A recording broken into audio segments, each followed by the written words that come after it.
Occasionally, a stray puff of wind set the willows shivering about us. But apart from this not very welcome sound, a deep and depressing silence reigned, broken only by the gurgling of the river and the humming in the air overhead. We both missed, I think, the shouting company of the winds. At length, at a moment when a stray puff prolonged itself as though the wind were about to rise again, I reached the point for me of saturation, the point where it was absolutely necessary to find relief in plain speech, or else to betray myself by some hysterical extravagance that must have been far worse in its effect upon both of us. I kicked the fire into a blaze, and turned to my companion abruptly. He looked up with a start. "I can't disguise it any longer," I said.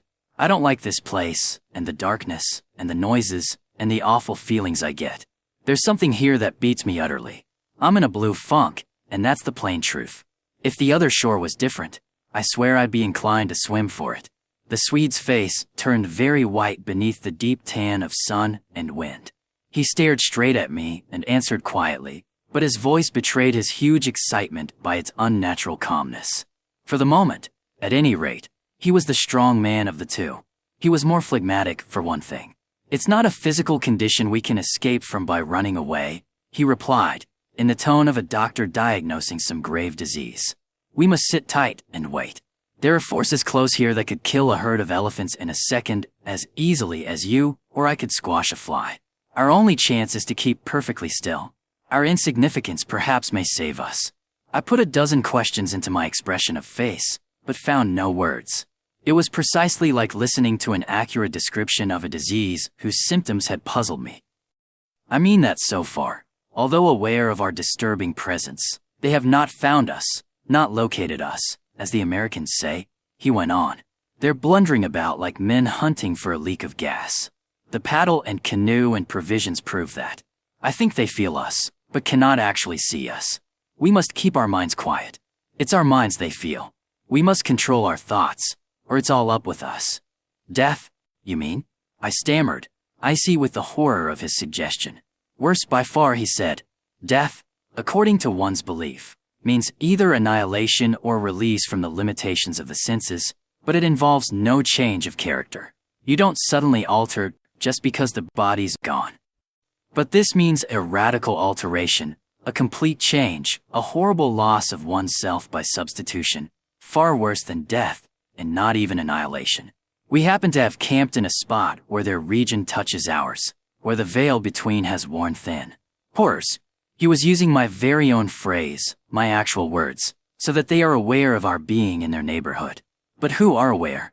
I asked.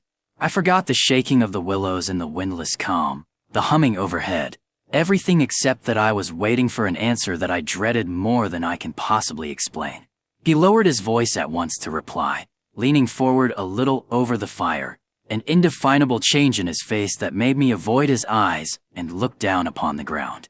"All my life," he said, "I have been strangely, vividly conscious of another region, not far removed from our own world in one sense, yet wholly different in kind, where great things go on unceasingly, where immense and terrible personalities hurry by, intent on vast purposes compared to which earthly affairs, the rise and fall of nations, the destinies of empires, the fate of armies and continents, are all as dust in the balance. Vast purposes, I mean, that deal directly with the soul, and not indirectly with mere expressions of the soul. I suggest just now," I began, seeking to stop him, feeling as though I was face to face with a madman. But he instantly overbore me with his torrent that had to come. "You think," he said, "it is the spirit of the elements, and I thought perhaps it was the old gods. But I tell you now it is neither.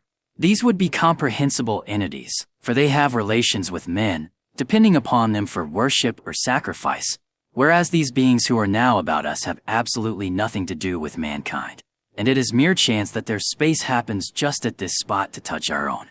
The mere conception, which his words somehow made so convincing, as I listened to them there in the dark stillness of that lonely island, set me shaking a little all over. I found it impossible to control my movements. "And what do you propose?" I began again. "A sacrifice, a victim, might save us by distracting them until we could get away," he went on, just as the wolves stopped to devour the dogs and give the sleigh another start. "But," I see no chance of any other victim now. I stared blankly at him. The gleam in his eye was dreadful. Presently, he continued. It's the Willows off course. The Willows mask the others, but the others are feeling about for us. If we let our minds betray our fear, we're lost utterly. He looked at me with an expression so calm, so determined, so sincere, that I no longer had any doubts as to his sanity. He was as sane as any man ever was.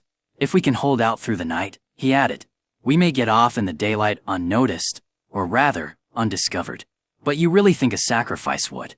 That gong-like humming came down very close over our heads as I spoke, but it was my friend's scared face that really stopped my mouth.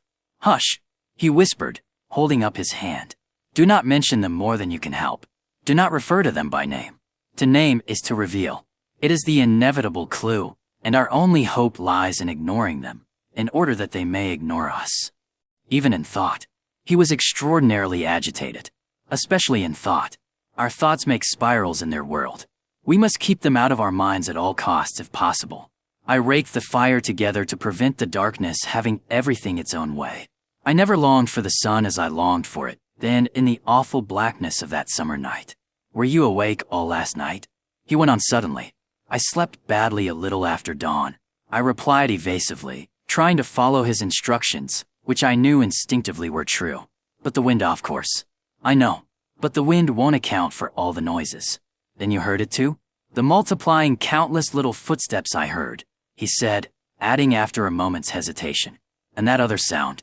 You mean above the tent, and the pressing down upon us of something tremendous, gigantic? He nodded significantly. It was like the beginning of a sort of inner suffocation. I said, partly yes. It seemed to me that the weight of the atmosphere had been altered, had increased enormously, so that we should have been crushed. And that, I went on, determined to have it all out, pointing upwards where the gong-like note hummed ceaselessly, rising and falling like wind. What do you make of that? It's their sound, he whispered gravely. It's the sound of their world, the humming in their region. The division here is so thin that it leaks through somehow. But if you listen carefully, you'll find it's not above so much as around us. It's in the willows. It's the willows themselves humming, because here the willows have been made symbols of the forces that are against us. I could not follow exactly what he meant by this, yet the thought and idea in my mind were beyond question the thought and idea in his. I realized what he realized, only with less power of analysis than his. It was on the tip of my tongue to tell him at last about my hallucination of the ascending figures and the moving bushes, when he suddenly thrust his face again close into mine across the firelight and began to speak in a very earnest whisper. He amazed me by his calmness and pluck, his apparent control of the situation. This man I had for years deemed unimaginative, stolid. Now listen, he said. The only thing for us to do is to go on as though nothing had happened, follow our usual habits, go to bed, and so forth. Pretend we feel nothing and notice nothing. It is a question wholly of the mind, and the less we think about them, the better our chance of escape. Above all, don't think, for what you think happens. All right, I managed to reply, simply breathless with his words and the strangeness of it all. All right, I'll try, but tell me one more thing first. Tell me what you make of those hollows in the ground all about us, those sand funnels. No, he cried, forgetting to whisper in his excitement. I dare not, simply dare not put the thought into words. If you have not guessed, I am glad. Don't try to. They have put it into my mind. Try your hardest to prevent their putting it into yours. He sank his voice again to a whisper before he finished, and I did not press him to explain. There was already just about as much horror in me as I could hold. The conversation came to an end, and we smoked our pipes busily in silence. Then something happened, something unimportant apparently, as the way is when the nerves are in a very great state of tension, and this small thing for a brief space gave me an entirely different point of view. I chanced to look down at my sand shoe, the sort we used for the canoe, and something to do with the hole at the toe suddenly recalled to me the London shop where I had bought them, the difficulty the man had in fitting me, and other details of the uninteresting but practical operation. At once in its train, followed a wholesome view of the modern skeptical world I was accustomed to move in at home. I thought of roast beef and ale, motor cars, policemen, brass bands, and a dozen other things that proclaimed the soul of ordinariness or utility. The effect was immediate and astonishing, even to myself. Psychologically, I suppose, it was simply a sudden and violent reaction after the strain of living in an atmosphere of things that to the normal consciousness must seem impossible and incredible. But, whatever the cause, it momentarily lifted the spell from my heart and left me for the short space of a minute feeling free and utterly unafraid. I looked up at my friend opposite. "You damned old pagan," I cried, laughing aloud in his face. "You imaginative idiot. You superstitious idolater. You." I stopped in the middle, seized anew by the old horror. I tried to smother the sound of my voice as something sacrilegious. The Swede, of course, heard it too, the strange cry overhead in the darkness, and that sudden drop in the air as though something had come nearer. He had turned ashen white under the tan. He stood bolt upright in front of the fire, stiff as a rod, staring at me. After that, he said in a sort of helpless, frantic way, "We must go. We can't stay now. We must strike camp this very instant and go on, down the river." He was talking, I saw, quite wildly, his words dictated by abject terror, the terror he had resisted so long, but which had caught him at last. "In the dark?" I exclaimed, shaking with fear after my hysterical outburst, but still realizing our position better than he did. "Sheer madness. The river's in flood, and we've only got a single paddle. Besides, we only go deeper into their country. There's nothing ahead for 50 miles but willows, willows, willows." He sat down again in a state of semi-collapse. The positions, by one of those kaleidoscopic changes nature loves, were suddenly reversed, and the control of our forces passed over into my hands. His mind at last had reached the point where it was beginning to weaken. "What on earth possessed you to do such a thing?" he whispered with the awe of genuine terror in his voice and face. I crossed round to his side of the fire. I took both his hands in mine, kneeling down beside him and looking straight into his frightened eyes. "We'll make one more blaze," I said firmly, "and then turn in for the night. At sunrise we'll be off, full speed for Calmer. Now, pull yourself together a bit, and remember your own advice about not thinking fear." He said no more, and I saw that he would agree and obey. In some measure, too, it was a sort of relief to get up and make an excursion into the darkness for more wood. We kept close together, almost touching, groping among the bushes and along the bank. The humming overhead never ceased, but seemed to me to grow louder as we increased our distance from the fire. It was shivery work. We were grubbing away in the middle of a thickish clump of willows where some driftwood from a former flood had caught high among the branches, when my body was seized in a grip that made me half drop upon the sand. It was the Swede. He had fallen against me and was clutching me for support. I heard his breath coming and going in short gasps. "Look, by my soul," he whispered, and for the first time in my experience I knew what it was to hear tears of terror in a human voice. He was pointing to the fire, some 50 feet away. I followed the direction of his finger, and I swear my heart missed a beat. There, in front of the dim glow, something was moving. I saw it through a veil that hung before my eyes like the gauze drop curtain used at the back of a theater, hazily a little. It was neither a human figure nor an animal. To me it gave the strange impression of being as large as several animals grouped together, like horses, 2 or 3, moving slowly.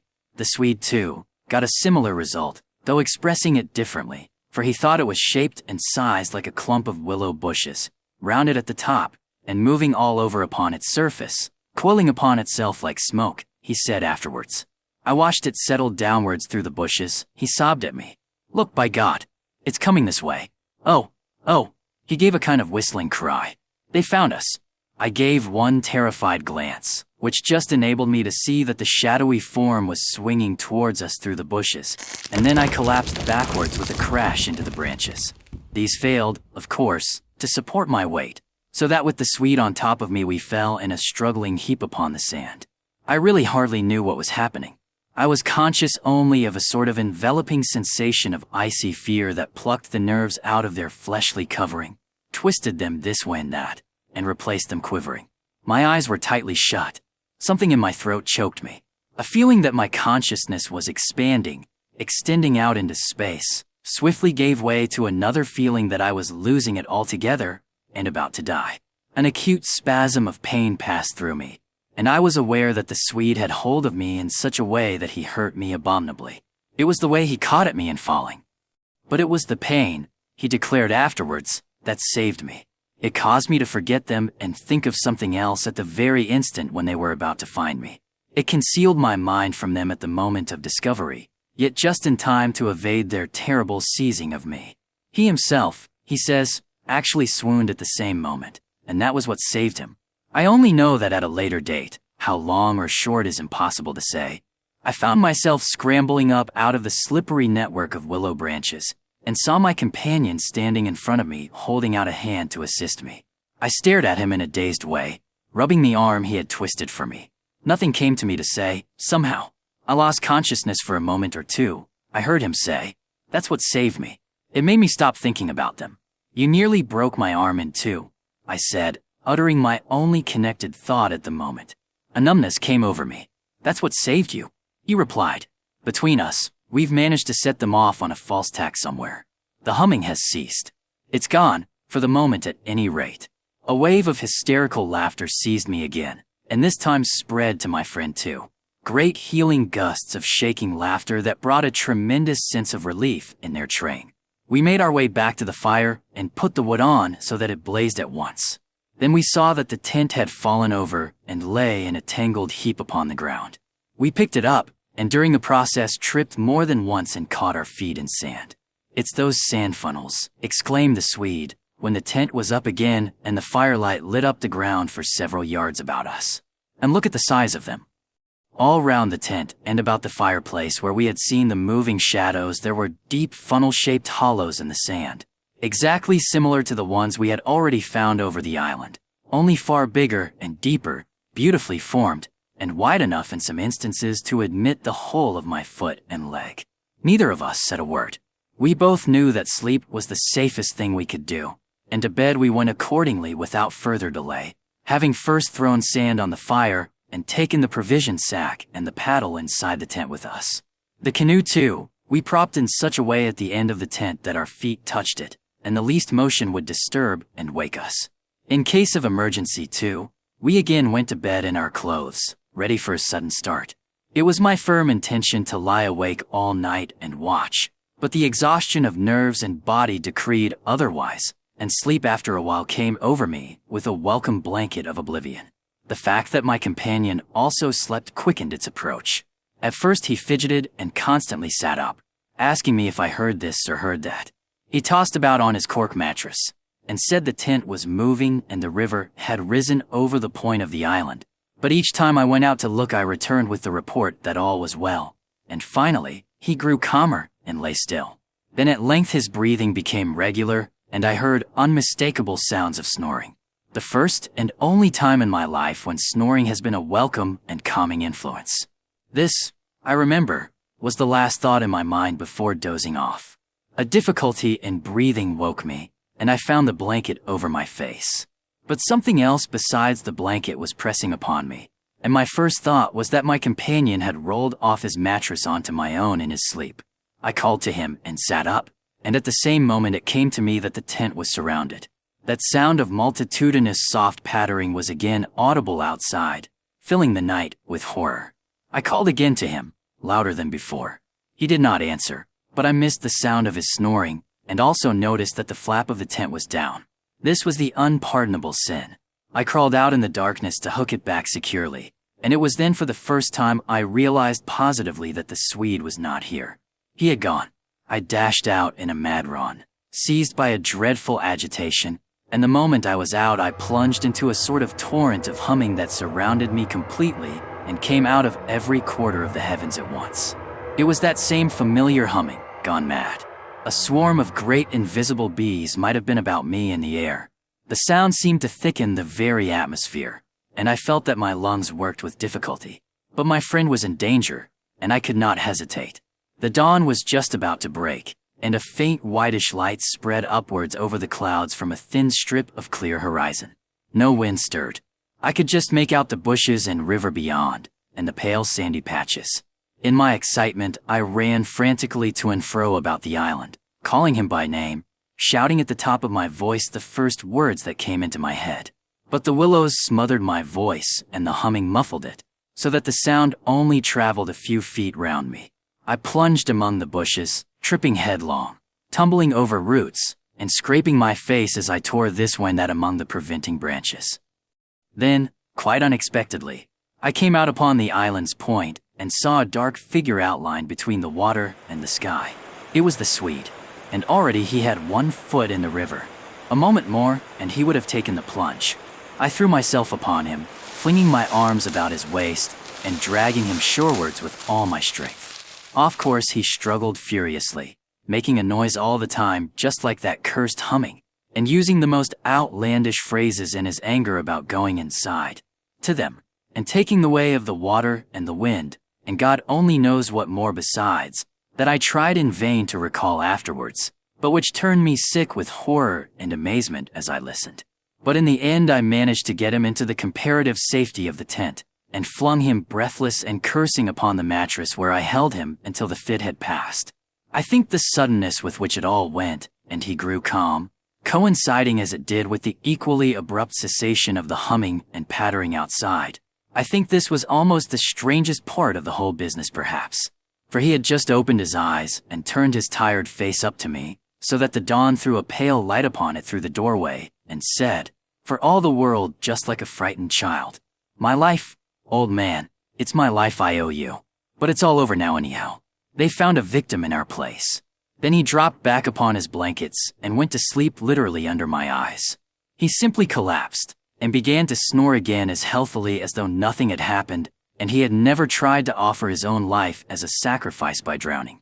And when the sunlight woke him 3 hours later, hours of ceaseless vigil for me, it became so clear to me that he remembered absolutely nothing of what he had attempted to do, that I deemed it wise to hold my peace and ask no dangerous questions. He woke naturally and easily, as I have said, when the sun was already high in a windless hot sky, and he at once got up and set about the preparation of the fire for breakfast. I followed him anxiously at bathing, but he did not attempt to plunge in, merely dipping his head and making some remark about the extra coldness of the water. "River's falling at last," he said, "and I'm glad of it." "The humming has stopped too," I said. He looked up at me quietly with his normal expression. Evidently, he remembered everything except his own attempt at suicide. "Everything has stopped," he said, "because—" He hesitated, but I knew some reference to that remark he had made just before he fainted was in his mind, and I was determined to know it. "Because they found another victim?" I said, forcing a little laugh. "Exactly," he answered. "Exactly. I feel as positive of it as though I feel quite safe again. He finished. He began to look curiously about him. The sunlight lay in hot patches on the sand. There was no wind. The willows were motionless. He slowly rose to feet. "Come," he said. "I think if we look we shall find it." He started off on a run, and I followed him. He kept to the banks, poking with a stick among the sandy bays and caves and little backwaters, myself always close on his heels. "Oh," he exclaimed presently. "Oh." The tone of his voice somehow brought back to me a vivid sense of the horror of the last 24 hours, and I hurried up to join him. He was pointing with his stick at a large black object that lay half in the water and half on the sand. It appeared to be caught by some twisted willow roots so that the river could not sweep it away. A few hours before the spot must have been under water. "See," he said quietly, "the victim that made our escape possible." And when I peered across his shoulder, I saw that his stick rested on the body of a man. He turned it over. It was the corpse of a peasant, and the face was hidden in the sand. Clearly the man had been drowned, but a few hours before, and his body must have been swept down upon our island somewhere about the hour of the dawn, at the very time the fit had passed. "We must give it a decent burial, you know." "I suppose so," I replied. I shuddered a little in spite of myself, for there was something about the appearance of that poor drowned man that turned me cold. The Swede glanced up sharply at me, an undecipherable expression on his face, and began clambering down the bank. I followed him more leisurely. The current, I noticed, had torn away much of the clothing from the body, so that the neck and part of the chest lay bare. Halfway down the bank, my companion suddenly stopped and held up his hand in warning. But either my foot slipped, or I had gained too much momentum to bring myself quickly to a halt, for I bumped into him and sent him forward with a sort of leap to save himself. We tumbled together onto the hard sand, so that our feet splashed into the water, and, before anything could be done, we had collided a little heavily against the corpse. The Swede uttered a sharp cry, and I sprang back as if I had been shot.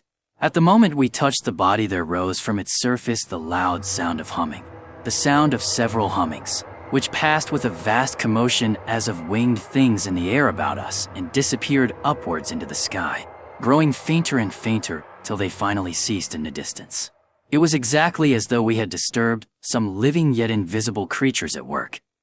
My companion clutched me, and I think I clutched him, but before either of us had time properly to recover from the unexpected shock, we saw that a movement of the current was turning the corpse round so that it became released from the grip of the willow roots.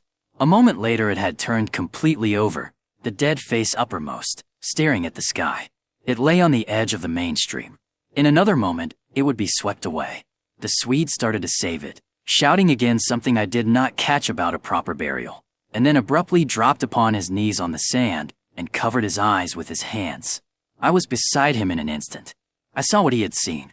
For just as the body swung round to the current, the face and the exposed chest turned full towards us, and showed plainly how the skin and flesh were indented with small hollows, beautifully formed, and exactly similar in shape and kind to the sand funnels that we had found all over the island.